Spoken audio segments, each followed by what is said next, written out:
मेरा कहना है कि नरेंद्र मोदी जी कहते कुछ है और करते कुछ है, यही इनकी फॉर्मूला है, यही इनकी स्ट्रेटजी है और इनको ये बदलना ही पड़ेगा। अभी का क्या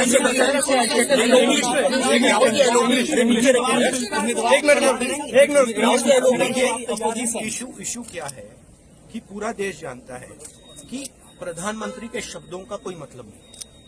प्रधानमंत्री कहते हैं कोऑपरेशन होनी चाहिए, सबको मिलकर काम करना चाहिए, बाहर वो कहते हैं और अंदर कुछ और करते हैं।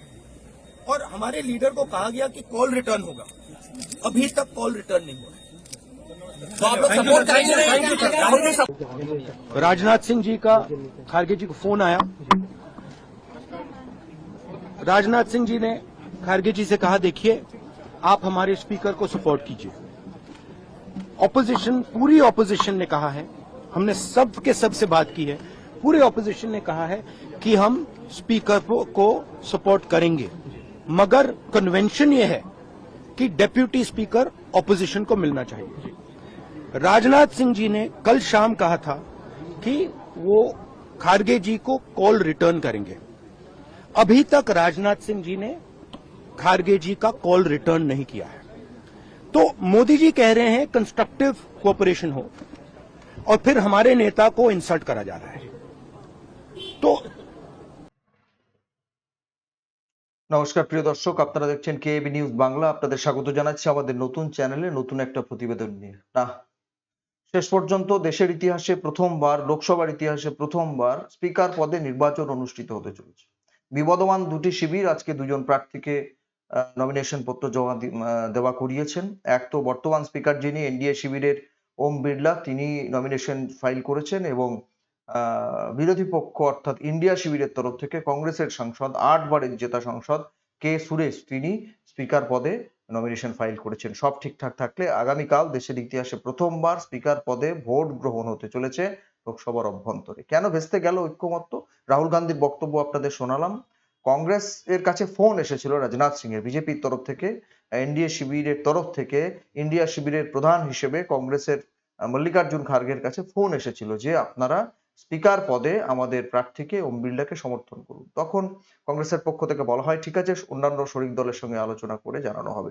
শেষমেশ কিন্তু ঐক্যমত্যই হয়ে যায় যে ওম বিড়লাই হয়তো পরবর্তী স্পিকার হিসেবে মনোনীত হতে চলেছেন। সর্বসম্মতিক্রমে দ্বিতীয়বার তিনি স্পিকারের আসনে বসতে চলেছেন। কিন্তু তারা দাবি জানায় যে ডেপুটি স্পিকার পদটা কনভেনশন অনুযায়ী বিরোধীদের কিন্তু দিতে হবে। দেখুন, 14 সালের আগে পর্যন্ত কিন্তু এই নিয়মটাই ছিল যে বিরোধী দলকে কিন্তু ডেপুটি স্পিকারের পদটা দিয়ে দেওয়া হতো। 14 সালে এসে এটার ব্যতিক্রম ঘটে যায়, অর্থাৎ 14 সালে বিজেপি ক্ষমতায় আসার পর সুমিত্রা মহাজনকে যখন স্পিকার করেন এবং ডেপুটি স্পিকার কিন্তু এআইএডিএমকে থাম্বি দুরাইকে দেওয়া হয়, সেখানে কিন্তু বিরোধীদের দেওয়া হয়নি, ব্যাস। আর 19 সালে একদম ডেপুটি স্পিকারের পদ ফাঁকাই ছিল, কাউকেই দেওয়া হয়নি।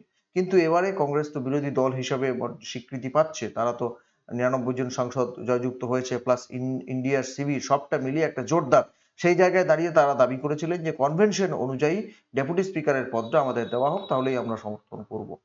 রাজনাথ সিং এর তরফ থেকে বলা হয় যে ঠিক আছে, আই উইল কল ব্যাক, আপনাকে কল ব্যাক করবো। কিন্তু রাহুল গান্ধী স্পষ্টত বললেন যে কোনো কল ব্যাক করা হয়নি, কোনো রকমের কোনো কল ব্যাক হয়নি।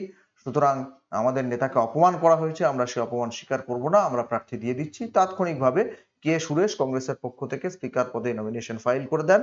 কংগ্রেসের মুখ্য সচেতক কে সুরেশ লোকসভায় তিনি নমিনেশন ফাইল করে দেন এবং ব্যাস, যথারীতি আগামীকাল নির্বাচন হবে। নির্বাচনের মধ্যে দিয়ে হয়তো ওম বিড়লা জিতে আসবেন, তিনি আবার দ্বিতীয়বার স্পিকার পদে বসবেন, সে আলাদা কথা। কিন্তু ভারতবর্ষের ইতিহাসে, লোকসভার ইতিহাসে এই ওম বিড়লা সাহেব দ্বিতীয়বার হয়তো স্পিকার পদে বসতে চলেছেন, কিন্তু নির্বাচনের মধ্যে দিয়ে, ভোটাভুটি, ভোট গ্রহণের মধ্যে দিয়ে। এটাই হচ্ছে কথা, সর্বসম্মতি হলো না, এটা আপাতত খবর। দেখুন, প্রোটেম স্পিকার ভর্তৃহরি মহতাবকে যখন নিয়োগ করা হয়েছিল, তখনই কিন্তু একটা বিতর্ক উঠেছিল যে 8 বারের জেতা সাংসদ কংগ্রেসের কে সুরেশ থাকতে কনভেনশন ব্রেক করে কেন 7 বার জিতেছেন ভর্তৃহরি মহতাব, তাকে দেওয়া হলো। এটা এটা একটা কনভেনশন ছিল, যে এটা একটা অলিখিত রীতি ছিল যে লোকসভার যিনি সবচাইতে বর্ষিয়ান সাংসদ হবেন তাকেই প্রোটেম স্পিকার পদে নিয়োগ করা হয়। কিন্তু এবারে সে কনভেনশন ব্রেক করা হলো এবং ভর্তৃহরি মহতাবকে দেওয়া হলো ওই প্রোটেম স্পিকারের পদ।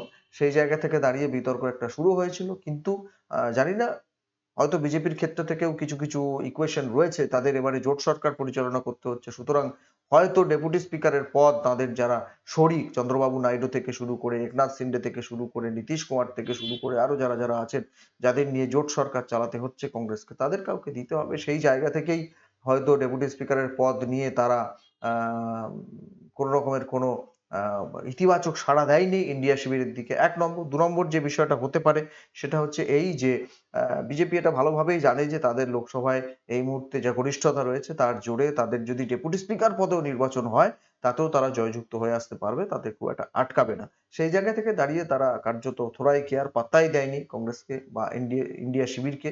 সুতরাং আগামীকাল নির্বাচন অনুষ্ঠিত হবে, আমাদের লক্ষ্য রাখতে হবে। তবে একটা কথা বলার, যে ওম বিড়লা যদি দ্বিতীয়বার জয়যুক্ত হয়ে আসেন তাহলে তিনি একাদিক্রমে 2বার স্পিকার হিসেবে আহ, মনোনীত হওয়ার বা নির্বাচিত হওয়ার একটা রেকর্ড গড়বেন। যদিও এর আগে সবচেয়ে বেশি সময়, দীর্ঘ সময়ের জন্য লোকসভার স্পিকার পদে ছিলেন কংগ্রেসেরই বলরাম জাখর।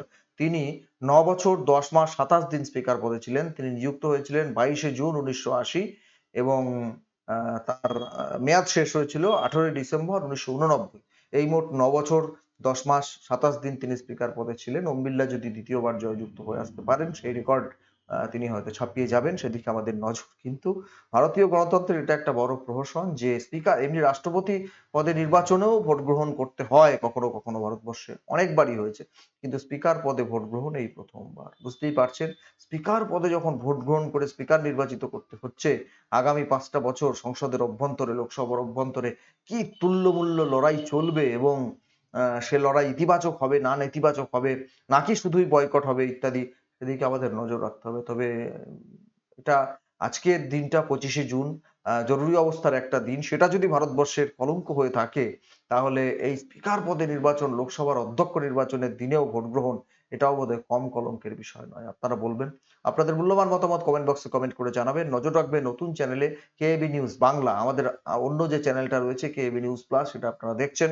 কেএবি নিউজ বাংলা, আপনাদের জন্য আমরা বিভিন্ন বিষয় নিয়ে নতুন নতুন প্রতিবেদন আনছি, এটাও আপনারা নজরে রাখবেন, সাবস্ক্রাইব করে নেবেন এই চ্যানেলটি। দেখা হবে অন্য একটা প্রতিবেদন নিয়ে খুব তাড়াতাড়ি। সুস্থ থাকবেন, ভালো থাকবেন।